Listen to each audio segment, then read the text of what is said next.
कैसे खत्म होगा कलयुग और कैसा होगा कलयुग का अंत, और कब जन्म लेंगे भगवान विष्णु अपने कल की अवतार में, और क्या आप जानते कि कलयुग के बाद पांचवा कौन सा युग आएगा? तो चलिए जानते हैं इस वीडियो में, तो वीडियो को अंत तक जरूर देखें। हिंदू धर्म के पौराणिक ग्रंथ में 4 युग का जिक्र किया गया है, सतयुग, त्रेता युग, द्वापर और कलयुग। इसमें से क्या आप जानते सबसे श्रापित यानी कि सबसे खराब युग कौन सा है, और ये युग में कैसी कैसी आफत का सामना करना पड़ेगा? अगर नहीं तो आज के इस वीडियो में अंत तक जुड़े रहे।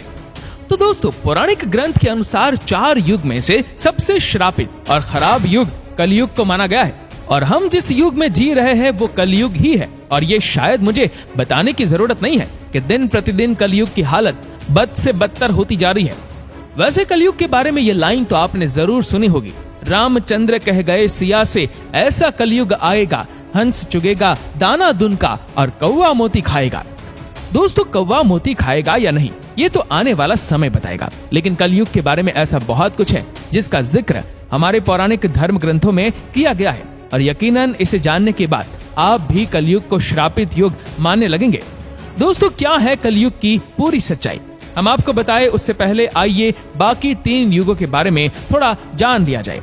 सतयुग यानी सत्य का युग। पुराणों में सतयुग की कालावधि 17,28,000 साल बताई गई है। सतयुग में प्रतीकात्मक रूप से धर्म के 4 स्तंभ थे, तप, सत्य, शुद्धि और दया। आप इन्हें धर्म के 4 पैर भी कह सकते हैं। इस समय इंसानों की लंबाई 32 फीट हुआ करती थी, यानी जरा सोच कर देखिए कि उस समय का इंसान लगभग 21 हाथ जितना लंबा होता था। सतयुग में इंसानों की आयु भी काफी ज्यादा हुआ करती थी। उस समय का इंसान 10,000 वर्ष से 1,00,000 वर्ष तक जीवित रहता था। सतयुग में धरती पर पाप की मात्रा 0 होती थी, यानी पाप क्या होता है वो सतयुग के लोगों को पता तक नहीं था। उस समय के लोगों में पुण्य सबसे अधिक हुआ करता था, यानी कि सतयुग में जितने भी लोग थे सब के सब पुण्यात्मा थे। राजा हरिश्चंद्र की कहानी तो आप सबने सुनी होगी, जो अपने पूरे जीवन काल में सदा सत्य के मार्ग पर चले थे, यहाँ तक कि सत्य के लिए उन्होंने अपना और अपने परिवार का बलिदान दे दिया था।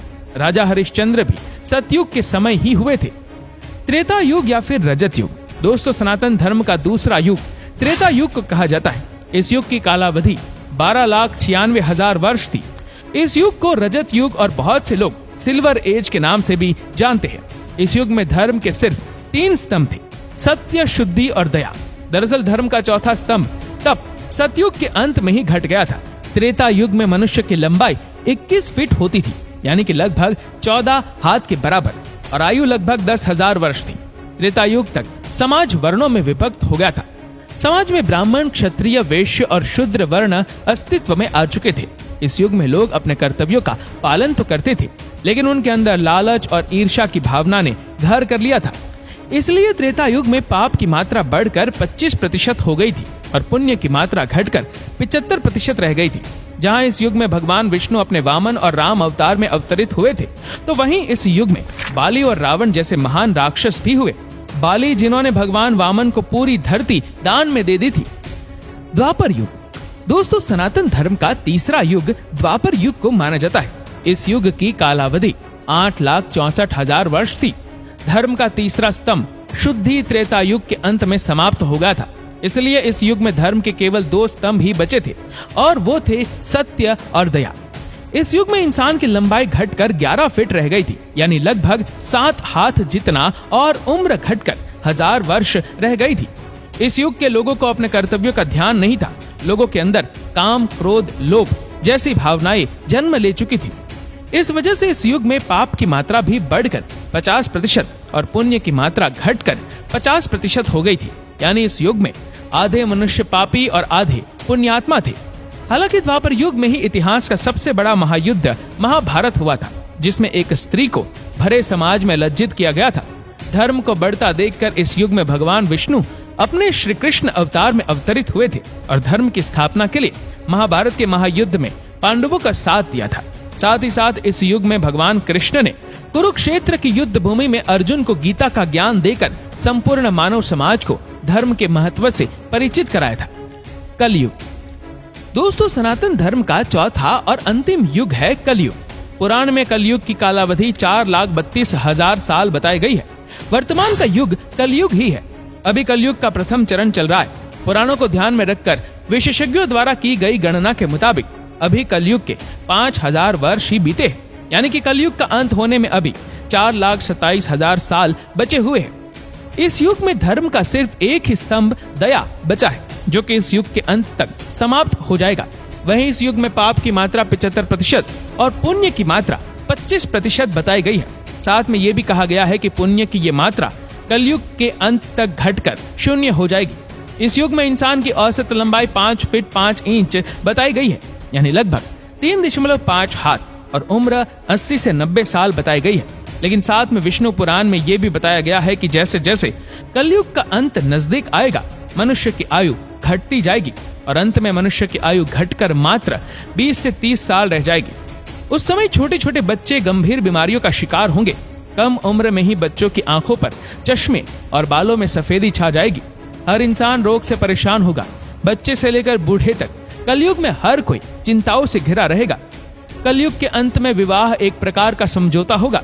जिसके पास पैसा होगा, स्त्रियां उन्हें ही अपने पति के रूप में स्वीकार करेंगी और जो दहेज देगा उनके घर ही स्त्रियों का विवाह होगा।